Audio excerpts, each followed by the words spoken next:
Nagmamadali nga akong videohan to si Liam dahil hindi ko alam kung ano na naman ang plano niya. Paglabas nga ay may dala-dala na naman. Dahan-dahan pa nga naglalakad, akala niya ay hindi ako nakatingin. Sa mga puntong ito nga ay binagmamasdan ko lang kung ano nga ang mga gagawin nito ni Liam. Hindi na nga rin ako masyadong nabigla dito dahil gawain naman talaga ito ni Liam. Ito yung mga tipong makukonsensya ka na lang kapag hindi mo pa siya tinimplahan ng dede. Anong gagawin dyan? Anong gagawin dito? Kaya nga, anong gagawin dito? Titimpla ka pa na dede ka na naman. Talaga ikaw, may ginagawa ako May ginagawa ako Yan ang strategy ni Liam. Yung pag ayaw mo siyang timplahan eh, magpapaawa, face pa, tapos may matching iyak pa.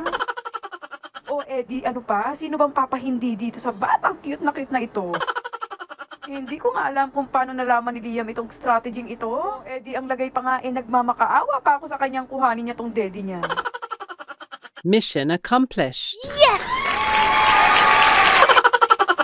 Kaya naman magtataka pa ba kayo kung bakit puro gitli itong si Liam? O diba, kitang-kita nyo naman bata pa lang ay madiskarte na talaga.